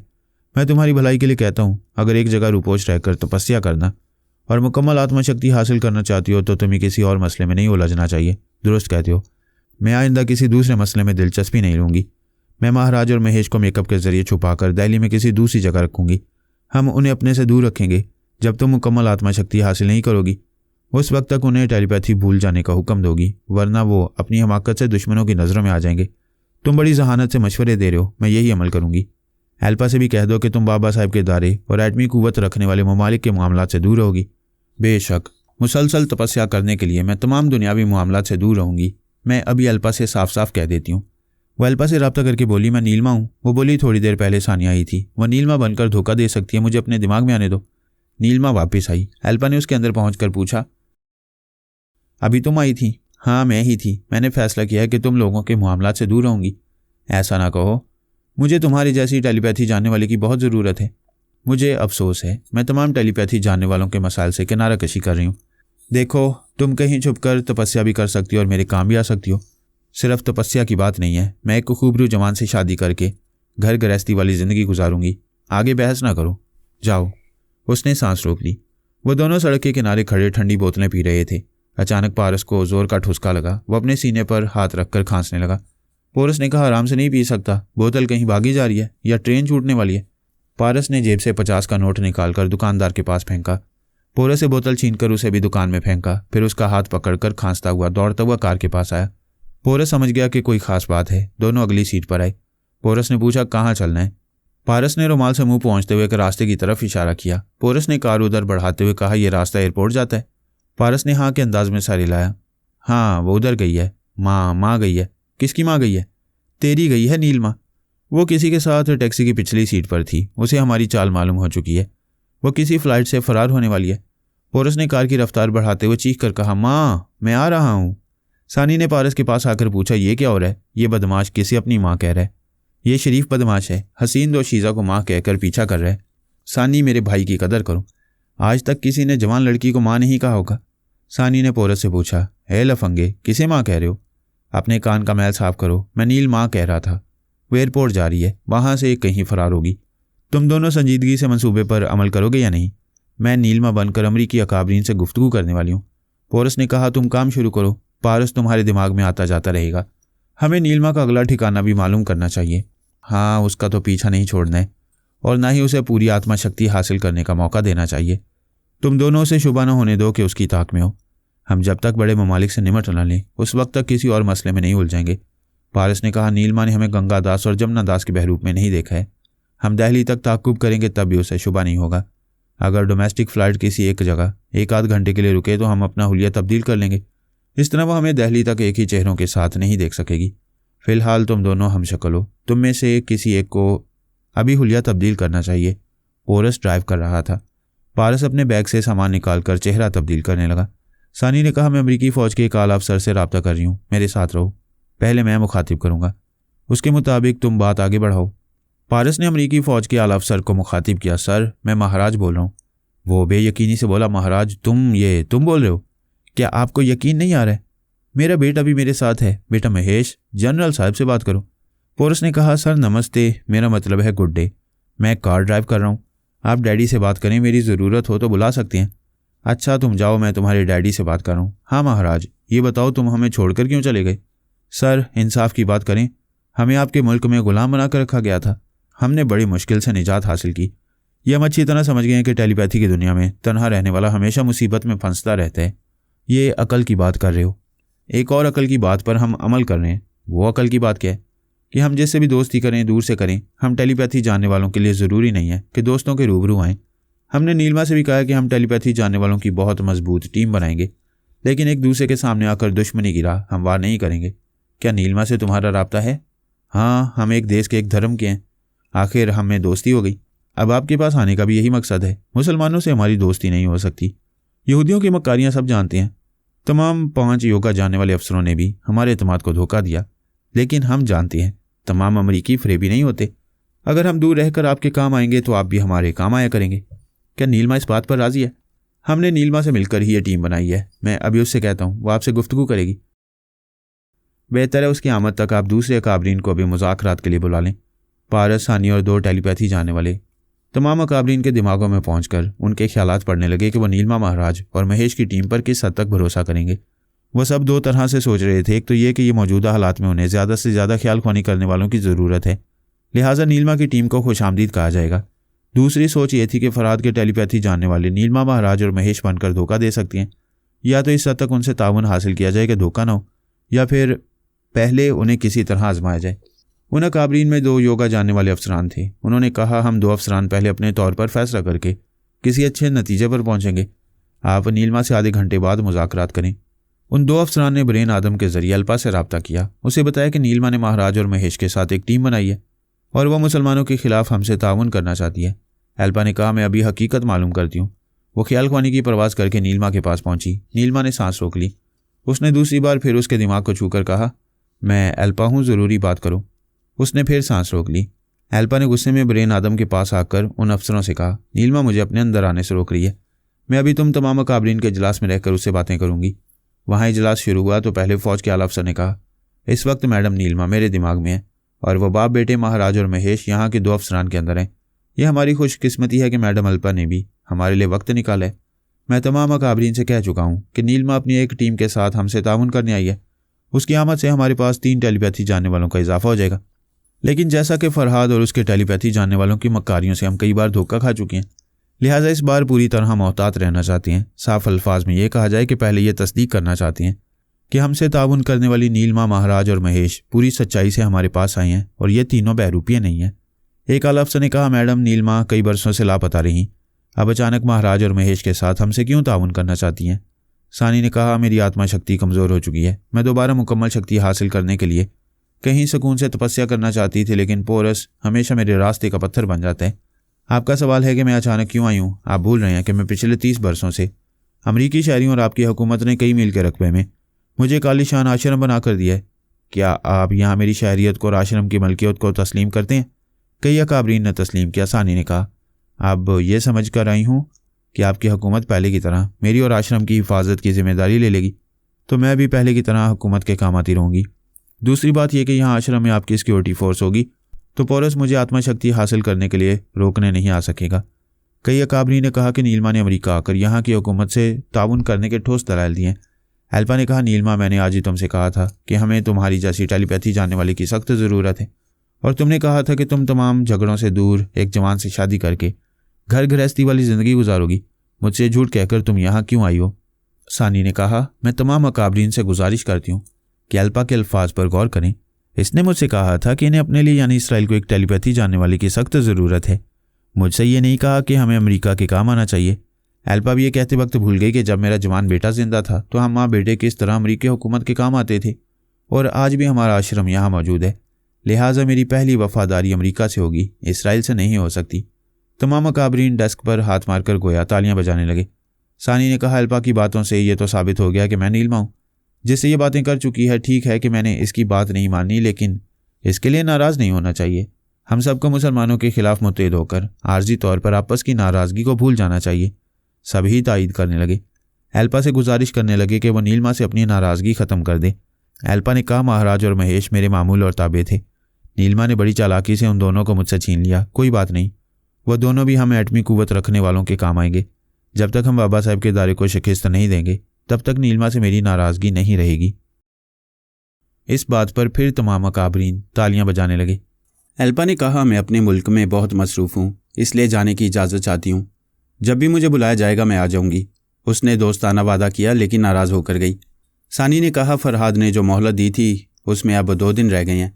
मैं ये नहीं पूछना चाहती कि आप तमाम बड़े ममालिक कैसी जवाबी कार्रवाई करना चाहते हैं। मैं 3 दिन के बाद महाराज और महेश के साथ यहाँ आश्रम में रहूँगी, तब पूरी तरह एतमाद हासिल करके यहाँ के अमराजों में शरीक रहूँगी।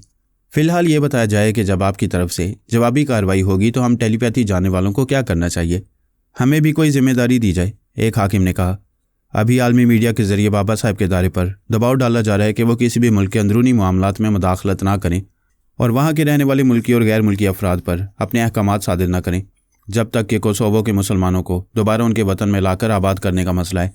इस मसले को 2-4 दिनों में या 1 आध हफ्ते में हल नहीं किया जा सकेगा। तमाम दुनिया के लोग कोसोवो के मुसलमानों से हमदर्दी रखती हैं, उनका मसला जल्दी हल हो जाएगा, लेकिन इसके लिए वक्त की पाबंदी ना लगाई जाए। पूरी दुनिया में टीवी, रेडियो और अखबारात के जरिए यकीन दिलाया जा रहा था कि नेटो फौज कार्रवाई करके कोसोवो के मुसलमानों को उनके वतन वापस लाएगा। अक़वाम मुत्तहिदा की तरफ से बाबा साहब के इदारे से कहा जा रहा था कि वो शाम, उर्दन और लबनान के अमरीकी और इसराइली बाशिंदों को वापस उनके घरों में जाने दें, और बाबा साहब के इदारे से जवाब दिया जा रहा था कि यह इदारा ना कोई मुल्क है और ना अक़वाम मुत्तहिदा का रुकन है। सलामती कौंसल जिस दिन से कोसोवो के मुसलमानों को उनके वतन और घर में आबाद कराएगी, उसी दिन से अमरीकी और इसराइली बाशिंदे शाम, उर्दन और लबनान जाकर आबाद हो सकेंगे। इन तमाम मुतनाज़ मामलात को ऊँट कहा जा सकता था और अभी कोई नहीं जानता था कि ऊँट किस करवट बैठने वाला है। तेजपाल स्कॉटलैंड यार्ड से तरबियत हासिल करने के बाद राह से मुंसलिक हो गया था। वो सिर्फ ज़हीन और चालबाज नहीं था, कुदरती तौर पर उसमें देखने, सुनने, सूंघने, चखने और छूकर किसी अनदेखी चीज़ के बारे में बताने की गैर मामूली सलाहियतें थीं। किसी भी बड़े मुल्क की खुफिया तंजीम को किसी अहम मामले में किसी दूसरे मुल्क की खुफिया तंजीम के जासूस की ज़रूरत पेश आती है तो वह ताउन करने के तौर पर एक दूसरे के सुराग रसानों का तबादला करती हैं। कई बार तेजपाल को तबादले के तौर पर इसराइल की मोसाद, अमरीका की CIA और रूस की KGB के लिए अपनी सलाहियतों का मुजाहरा करने का मौका मिला, और उसने हर मुल्क में सुराग रसानी का और गैर मामूली सलाहियतों का ऐसा सिक्का जमाया कि तमाम बड़े ममालिक ने भारतीय हुकूमत से गुजारिश की कि तेजपाल को सिर्फ राह के लिए मखसूस ना किया जाए, उसे आलमी खुफिया तंजीमों का international officer on special duties बनाया जाए। राह के लिए बहुत बड़ा एजाज़ था।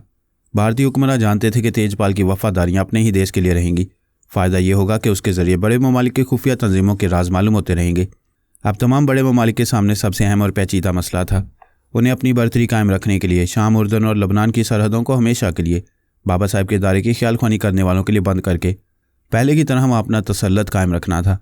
बड़े ममालिक की खुफिया तंजीमों के तमाम डायरेक्टर जनरल्स ने तेजपाल को इस सिलसिले में कमांड सौंपी थी, और वो जो अहकामात सादिर कर रहा था उन पर बड़ी राजदारी से अमल हो रहा था। किसी भी बड़े मुल्क के अकाबरीन को नहीं बताया गया था कि मेरी दी हुई मोहलत के गुजरने के दूसरे दिन किस नौयत का ऑपरेशन किया जाएगा। ऐसे वक्त तेजपाल भारत में था और वहीं से तमाम मामलात को ऑपरेट कर रहा था। उससे कहा गया था, आपको शाम, लबनान और उर्दन के करीब इसराइल में रहना चाहिए। किसी वक्त भी उसे इन पड़ोसी इस्लामी ममालिक में जाने की ज़रूरत पेश आ सकती है। तेजपाल ने कहा, मैं खुद चाहता हूँ कि जहाँ सोनिया और फरहाद हैं वहाँ जाऊँ और अपने 5 गैर मामूली हवास के ज़रिए दोनों को किसी भी बहरूप में पहचान कर वहीं गोली मार दूँ। लेकिन लोहे को लोहा काटता है और टेलीपैथी को काटने के लिए हमारे पास कोई मजबूत ख्यालख्वानी करने वाला नहीं है। मिस्टर तेजपाल, आप एल्पा को इस ऑपरेशन में साथ रख सकती हैं। वो बोला, सॉरी।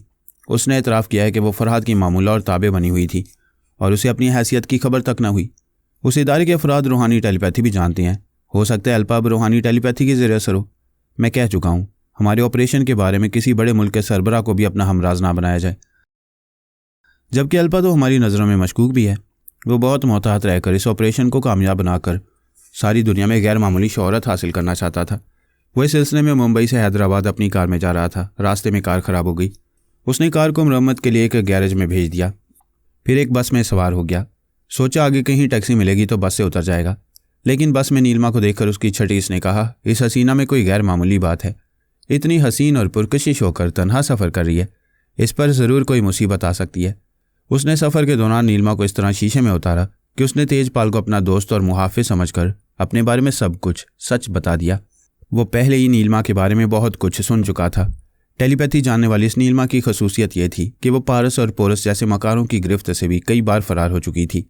तेजपाल ने बहुत पहले ही समझ लिया था कभी ना कभी टेलीपैथी जानने वालों से टकराव हो सकता है। उनसे महफूज रहने के लिए उसने खुद पर एक बहुत बड़े आमिल के जरिए तनवीमी अमल कराया था, जिसने उसके चोर खाने के ख्यालात को लॉक कर दिया था। नीलिमा ने उसके जो ख्यालात पढ़े थे, इससे ज़्यादा कोई दूसरा ख्याल ख्वानी करने वाला नहीं पढ़ सकता था और यही समझ सकता था कि स्कॉटलैंड यार्ड से तरबियत हासिल करने के बावजूद वो भारत या किसी मुल्क की इंटेलिजेंस में इसलिए काम नहीं करता है कि तमाम ममालिक एक दूसरे के खिलाफ जासूसी कराती हैं, उनके अहम राज चुराने का काम देती हैं। इस तरह तमाम मुल्कों के दरमियान नफरत और अदावत पैदा होती है। उसके ख्यालात बताते थे कि वो एक इंसान दोस्त है, अब किसी मुल्क के खिलाफ काम नहीं करता है, अपने गैर मामूली पांचों हवास के जरिए से मुजरिमों को सज़ा देता है जो इंसानियत के खिलाफ घिनौना जुर्म करती हैं। नीलिमा को उसने ये कहकर अपनी तरफ माइल किया था कि उसने बार बार जिस्म बदल कर पिछले जिस्मों का मुर्दा छोड़कर जुर्म करने के बावजूद इसलिए जुर्म नहीं किया है कि वो अपनी सलामती चाहती थी। मुजरिम तो पोरस है जो उसे जुर्म करने पर मजबूर करता था। वो नीलिमा को दिल्ली ले जा रहा था। वो उसकी कोठी में महफूज रहकर आत्मा शक्ति मुकम्मल करने के लिए किसी रोक टोक के बगैर तपस्या कर सकती थी। लेकिन एयरपोर्ट पहुंचने से पहले उसने नीलिमा से पूछा, ज़रा पीछे घूम कर देखो, 3 कारें आ रही हैं, उनमें एक सफ़ेद कार है, क्या इस कार को पहचानती हो? उसने सर घुमाकर देखा, फिर कहा, ऐसी सफ़ेद कारें बहुत होती हैं और मुझे याद नहीं है कि मैंने किसी दुश्मन के पास ऐसी कार देखी हो। वो बहुत देर से हमारे पीछे आ रही है, शायद इस कार वाले भी एयरपोर्ट जा रहे हैं, देखते हैं कि ये कहाँ तक पीछे आएंगे। पारस और पोरस उनका ताक़ुब कर रहे थे। पारस ने अपने चेहरे से मेकअप उतार लिया था ताकि वो दोनों हमशक्ल नजर न आए। एयरपोर्ट के पार्किंग एरिया में तेजपाल ने अकबनुमा आईने में उन दोनों की कार को रुकते देखा।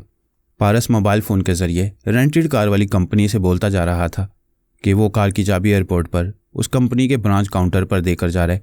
पोरस भी कार लॉक करके पारस के साथ जा रहा था। तेजपाल ने नीलिमा से पूछा, क्या इन्हें पहचानती हो? वो इनकार में सर हिलाकर बोली, नहीं, मैंने पहले कभी इन्हें नहीं देखा है। उसने कहा, तुम काउंटर पर जाओ, हैदराबाद के 2 टिकट लो, मैं अभी आ रहा हूँ। नीलिमा चली गई। वह दूर ही दूर से पारस और पोरस को देख रहा था। अपने लिबास से मोबाइल फ़ोन निकाल कर कह रहा था, मैं एक हसीन लड़की के साथ हैदराबाद आ रहा हूँ। तुम्हारे 2-4 आदमियों को 2 अफराद पर नज़र रखनी है।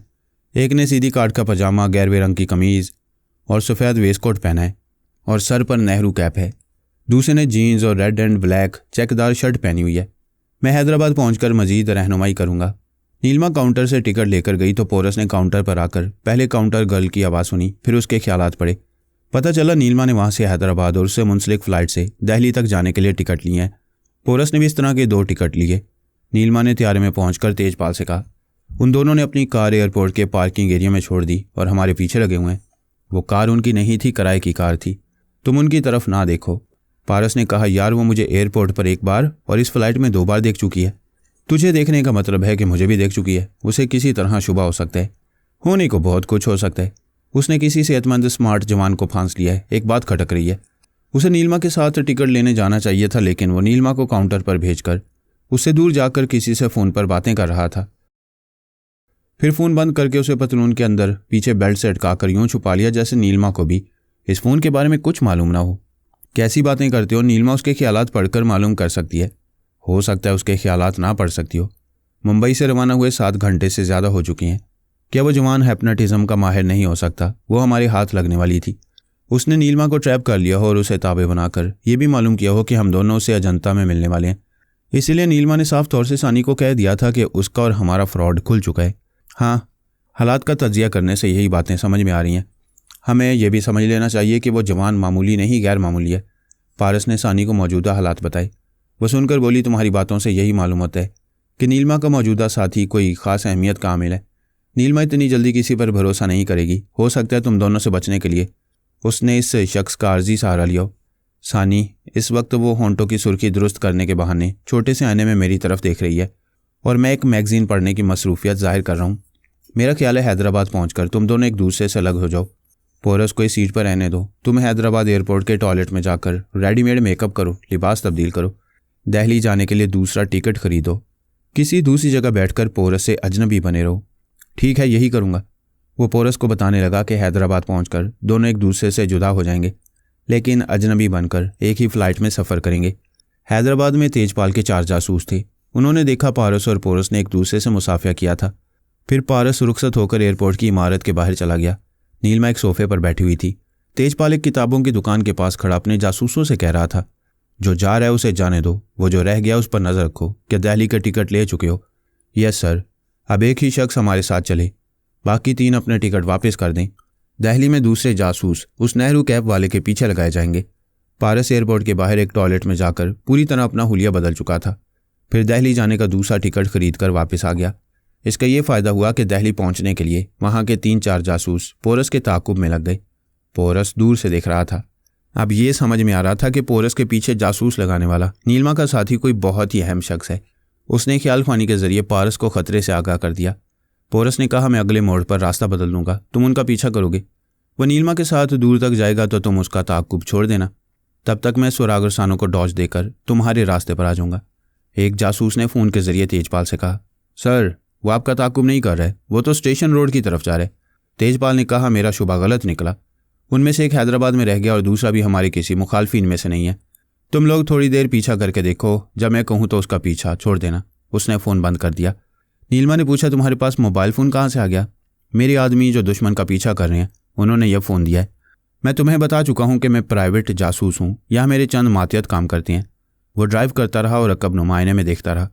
कितनी ही टैक्सी आती जाती दिखाई दी। पारस टैक्सी में था, लिहाजा ये समझना दुश्वार था कि कोई ताक़ुब में है। तेजपाल की कार एक कोठी के हाथे में जाकर रुक गई। पारस टैक्सी में बैठा उसे देखता हुआ गुजर गया। आगे जाकर उसने टैक्सी रुकवाई, उसका किराया देकर उसे रुखसत किया। फिर पोरस से कहा, वो गांधी पार्क के करीब बंगला नंबर L211 में गए हैं। मैं पार्क के सामने तुम्हारा इंतज़ार कर रहा हूँ। तेजपाल बंगले के अंदर मुख्तलिफ कमरों में जाकर खिड़कियों के पर्दे हटाकर बाहर दूर दूर तक देख रहा था। कोई मशकूक शख्स दिखाई नहीं दे रहा था। नीलमा ने कहा, तुम मेरे लिए बहुत फिक्रमंद हो। मैं चाहता हूँ किसी भी शख्स को यहाँ तुम्हारी मौजूदगी का इल्म ना हो। इस तरह तुम हिफाजत और सुकून से तपस्या करती रहोगी।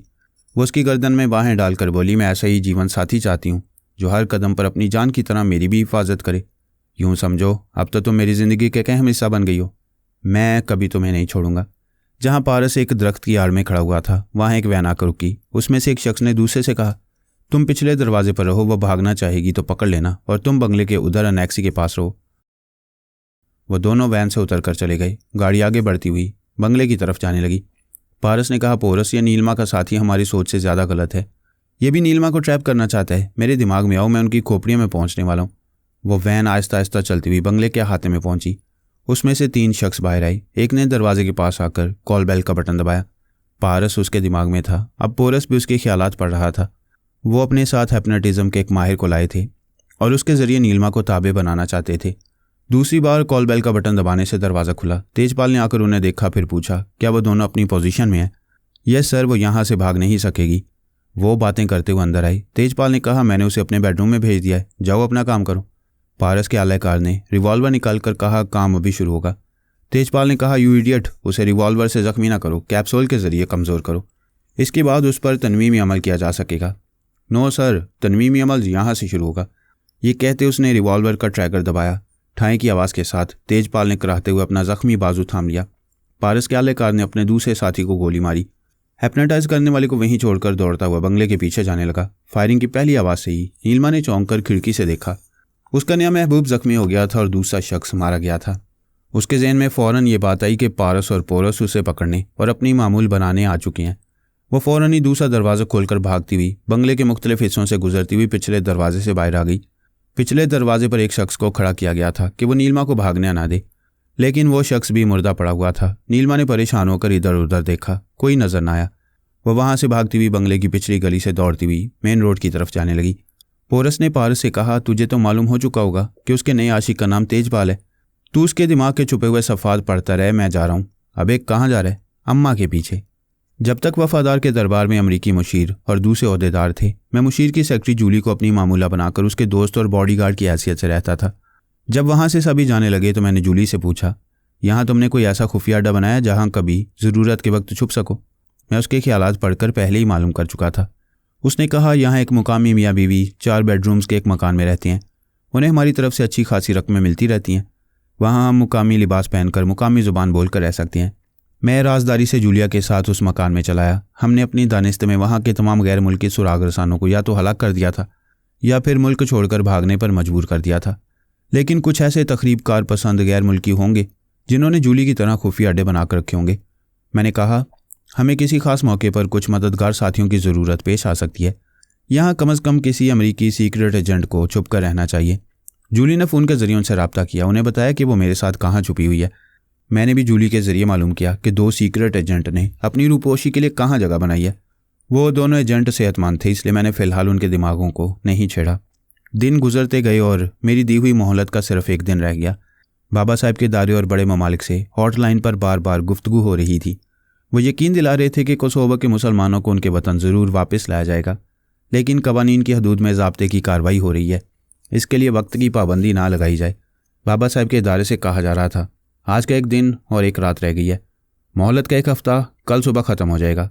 कल शाम में जितने अमरीकी और इसराइली बाशिंदों के कारोबार, जायदाद और बैंक बैलेंस हैं वो सब मुकामी बाशिंदों को दे दिए जाएंगे। फिर यही अमल उर्दन और लबनान में दोहराया जाएगा। जिस तरह फरहाद शाम में रहकर कोसोवो के मुसलमानों की आबादी के लिए मसला पेश कर रहा है, उसी तरह उर्दन में अली तैमूर और लबनान में सोनिया रहकर अलजायर के मुसलमानों की आज़ादी और गैर मुस्लिमों की जिला वतनी का मसला पेश करेंगे। मुख्तसर ये कि इस्लामी ममालिक की आज़ादी के लिए शाम से हमारी ऐसी कार्रवाई की इब्तदा की जा रही है। कल सुबह होते ही गैर मुल्कियों के लिए शाम के दरवाजे बंद कर दिए जाएंगे। मैंने अपने टेलीपैथी जानने वाले सुराग रसानों को बता दिया था कि वो 2 सीक्रेट एजेंट कहाँ छुपे हुए हैं। जूली मेरी निगाहों के सामने दिन रात रहा करती थी। उसने एक बार कहा था, मैं कुछ अजीब सी बेचैनी महसूस करती रहती हूँ। मैंने पूछा, कैसी बेचैनी? वो कुछ परेशान होकर बोली, मैं रात को तुम्हारे साथ सोती हूँ, मुझे पता नहीं चलता कि कब नींद आ गई है। सुबह उठती हूँ तो तुम मुझसे पहले बाथरूम में शावर ले रहे हो। मेरी समझ में नहीं आता हमारे दरमियान गुस्ल करने वाली कोई बात कब होती है। मैंने कहा, ताजुब है, हम इतनी मोहब्बत से रातें गुजारते हैं और तुम्हें याद नहीं रहता। अगर रात की बातें याद रहती हैं तो दिन की कोई बात याद रहनी चाहिए। कभी तुम दिन के वक्त भी तन्हाई में मेरे करीब नहीं आए। क्या तुम मेरे करीब आती हो? क्या तुम्हें अपनी बेरुखी याद आती है? मैं सच कहती हूँ, कई बार मेरे दिल में ये बात आई कि मैं तुम्हारे करीब आकर तुम्हारी गर्दन में बाहें डालूं और खूब प्यार भरी बातें करूं, मगर मैं ऐसा नहीं कर पाती। ज़रा गौर करो, तुम ऐसा क्यों नहीं करती हो? मौजूदा हालात हमारे लिए मसाइल पैदा कर रहे हैं। फरहाद अली तैमूर ने ऐसी मुश्किलात पैदा कर दी हैं कि प्यार और मोहब्बत की कोई बात याद आती है तो किसी न किसी मसले में जहन ऐसे उलझ जाता है जैसे किसी ने ज़बरदस्ती मेरी जिस्मानी ख्वाहिश को पेचीदा मसले की तरफ मोड़ दिया हो। ऐसा ही मैं करता था। उसे अपने से दूर रखने के लिए उसके जहन को दूसरी तरफ माइल करता रहता था। फिर शाम छोड़ने का मसला आया तो वो इस मसले में उलझ कर रह गई। हम वहाँ से दूसरे मकान में राजदारी से आ गए। इस मकान में सिर्फ एक मियाँ बीवी थे। उन्होंने हमें रहने के लिए एक कमरा दिया। वहाँ उसने कहा, अब कोई टेलीपैथी जाने वाला हमारे लिए मसला नहीं बनेगा। फरहाद ने जितने दिनों की मोहलत दी उसके बाद देखा जाएगा, और देखना क्या है, हमारी जीत होगी। फरहाद और बाबा साहब के इदारे के तमाम ख्याल ख्वानी करने वालों को इस मुल्क से जाना होगा। मैंने कहा, अपने मुखालफिन को कभी कमज़ोर ना समझा करो। अच्छा बस करो, आज हम सारे मसाइल भूलकर बंद कमरे में प्यार भरा वक्त गुजारते रहेंगे। मैंने सोचा आज कैसे बच पाऊंगा, लेकिन इंसान गुनाह से बचना चाहे तो कुदरत भी उसका साथ देती है। उस रात बड़ी तेज़ हवाएं चल रही थीं, जैसे तूफान आने वाला हो। जूली ने दरवाजे को बंद करके पर्दा बराबर करना चाहा तो बेख्याली में उसका एक हाथ दरवाजे की चौखट पर रह गया। उसने पर्दे को हटाया तो हवा की तेज़ी से दरवाज़ा ज़ोरदार आवाज़ के साथ बंद हुआ। जूली के हलक से चीख निकल गई। मैंने दौड़ते हुए आकर दरवाजे को खोला। दरवाजे और चौखट के दरमियान उसकी 4 उंगलियां कुचल गई थीं। 4 उंगलियों से खून रिस रहा था। उस मालिक के मकान ने फ़ौरन ही फर्स्ट एड बॉक्स लाकर उसकी मरहम पट्टी की। जूली बड़ी ज़हीन, दलेर और कुव्वत बर्दाश्त रखने वाली सुराग रसां थी। यूं चोट लगने के बायस मैं ख्याल ख्वानी के ज़रिए उसे सुला सकता था, लेकिन बात कुछ से कुछ हो गई। उसने मरहम पट्टी के दौरान में मुझे सवाली नज़रों से देखा, फिर पूछा, तुम कौन हो? इस सवाल ने मुझे चौंका दिया।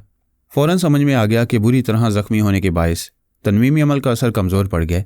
मालिक के मकान ने कहा, जूली तुम्हें क्या हो गया है? ये तुम्हारा साथी मार्क साइमन है। वो मुझे नागवारी से देखती हुई बोली, मार्क साइमन? इस नाम का कोई मेरा साथी नहीं है और मैं इसे पहली बार देख रही हूँ। मैंने मुस्कुरा कर कहा, मुझे कई बार देख चुकी हो। अमेरिकी इंटेलिजेंस के रिकॉर्ड रूम में मेरी फ़ाइल पढ़ चुकी हो। वीडियो फिल्मों में मुझे और सोनिया को बार बार देख चुकी हो। वो एकदम से परेशान होकर बोली, तुम फरहाद हो? हाँ, तुम्हें इसलिए यकीन नहीं आएगा कि तुम अब तक जिंदा हो। तुम्हारी खुफिया एजेंसी के तमाम जासूस हराम मौत मर चुके हैं, और वो सीक्रेट एजेंट्स जो बहुत चालाक बनकर छुपते फिर रहे थे उन्हें भी हलाक कर दिया गया है। सिर्फ तुम रह गई हो। तुमने मुझे क्यों जिंदा रखा है? तुम्हारे ख्यालात पढ़ चुका हूँ। तुम बहुत ही ज़हीन, दलेर और बड़ी ही सख्त जान हो। तुम्हें अमेरिका की A1 जासूसा कहा जाता है। अगर मुझसे बच निकलोगी तो मैं बाबा साहब के इदारे के रिकॉर्ड में A1 जासूसा की हैसियत से तुम्हारा नाम दर्ज कराऊंगा। वो अपना हाथ दिखाती हुई बोली, मैं ज़ख्मी हूँ और मुझे आजमाना चाहते हो। तुम्हारा ज़ख्म भर जाएगा, तुम्हारा दिमाग हसास हो जाएगा। कोई टेलीपैथी जाने वाला तुम्हारे दिमाग में नहीं आ सकेगा। तुम्हारी अपनी जितनी सलाहियतें हैं वो सब बहाल करने के बाद आजमाऊंगा। वाकई तुम मर्दों वाली बात कर रहे हो, और एक मर्द वाली बात यह है कि तुम्हें बाबा साहब के इदारे की कोई औरत ही आजमाएगी। सोनिया, सानी या फ़हमी, और फ़हमी सबसे नो आमोज़ है। उसे अभी ज़्यादा ख़तरनाक मराहिल से गुजरने का मौका नहीं मिला है। उसमें 2 खूबियाँ, एक तो खुदादाद जहानत की मालिक है, दूसरे नाकाबिल शिकस्त फ़ाइटर। मेरी पेश गोई है कि मौजूदा हालात से निमटने के बाद मेरी वो बहू तुम्हें अपाहिज बनाकर जिंदा रखेगी। जूली ने मुस्कुराकर कहा, मेरे लिए बहुत है कि अभी मैं कुछ अर्सा तक तुम सब की अदावत से महफूज और जिंदा रहूंगी। मैं तुमसे अदावत नहीं करूंगा। शर्त यह है कि एक ऐसी छत के नीचे मेरे साथ रहोगी। अगर ये समझती हो कि यहाँ तुम्हारा कोई जासूस या मददगार जिंदा है तो उससे रब्ता कर सकती हो। फ़ोन के ज़रिए अपने अमरीकी अकाबरीन से गुफ्तगू कर सकती हो। मैं मुनासिब नहीं समझती। जिससे भी रब्ता करूंगी उसे बताना पड़ेगा कि तुम्हारी गिरफ्त में जिंदा हूँ। फिर मेरे सभी मुझसे कतराएंगे। कोई नहीं चाहेगा कि तुम्हारी ख्याल ख्वानी के टारगेट पर आए। मैंने उस मकान के मालिक और उसकी बीवी से कहा, तुम दोनों ने भी समझ लिया होगा कि खामोशी में तुम्हारी जान की अमान है। मेरी दी हुई मोहलत तक 3 ख्याल ख्वानी करने वाले तुम्हारे दिमागों में रहा करेंगे। मेरे खाने पीने की चीज़ों में मिलावट की जाएगी या किसी दूसरे तरीके से मुझे नुकसान पहुंचाने की कोशिशें की जाएंगी तो वही नुकसान उसे पहुंचा करेगा। ये कहकर मैं दूसरे कमरे में सोने के लिए चला गया।